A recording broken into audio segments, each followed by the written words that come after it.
खाने की आदत डाल लो।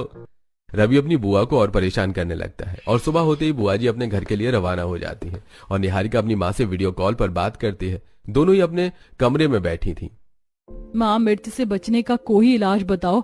मिर्च काटती हूँ तो मेरे हाथ लाल हो जाते हैं। ये लोग तो बहुत मिर्च खाते हैं, मेरे हाथों की हालत देखो। इसीलिए कहती थी थोड़ी थोड़ी मिर्च खाने की आदत डाल ले। अब होती है ना वहाँ परेशानी।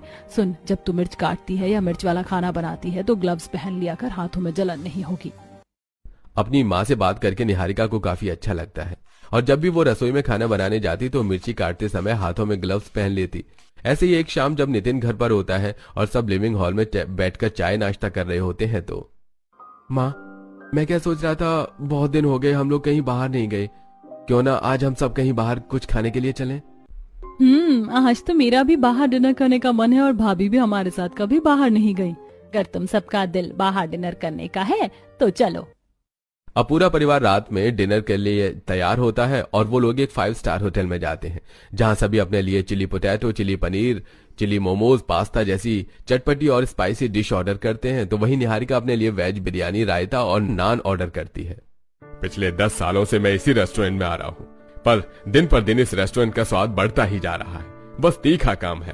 बेटा, जरा मिर्ची का अचार और तली हुई मिर्च लेकर आना। अब जैसे ही वेटर तली हुई मिर्च और मिर्च का अचार लेकर आता है, पूरा परिवार मिर्ची का अचार और खाने के साथ हरी मिर्च खाने लगते हैं।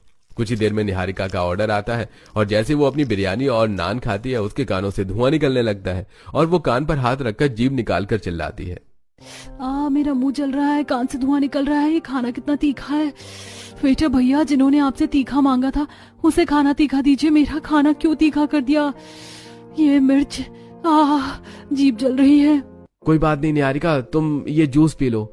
निहारिका को इतना खाना तीखा लगता है कि वो खाना ही छोड़ देती है और टेबल पर रखा आइसक्रीम, मिठाई, रायता, जूस पीकर अपना पेट भरती है। इसी तरह कुछ दिन बीत जाते हैं और एक दिन मोहल्ले में सब्जी वाला आता है तो वहीं निहारिका घर के बाहर सफाई कर रही होती है और अपनी सास को सब्जी लेते हुए देखती है। वो 4 मिर्च उठाकर उन्हें खाती है। रहने दो भैया, तुम्हारी ये मिर्च बिल्कुल भी तीखी नहीं है। अगर मैं 1 किलो भी खाने में मिर्च डाल दूं तो भी खाने में स्वाद ना आए। तुम टमाटर, आलू और बैंगन ही दे दो। माँ जी इंसान है या कोई भूत, इन्हें मिर्ची नहीं लगती। कैसे हरी मिर्च मूली गाजर की तरह चबा गई। आशा सब्जी लेकर घर आती है और शाम को अपनी बेटी और बहू के साथ सब्जी का थैला लेकर बाजार जाती है जहां वो 3-4 दुकानों पर जाकर मिर्ची खाकर मिर्च लेती है। ये मिर्च थोड़ी तीखी लग रही है भैया, 2 किलो मिर्च कर दो। माँ, अगर मिर्च ले लिया तो क्या अब हम गोलगप्पे खाएं? गोलगप्पे देखकर तो मेरा भी दिल कर रहा है गोलगप्पे खाने का। तो फिर रोका किसने है, चलो खाते हैं। अब आशा अपनी बहू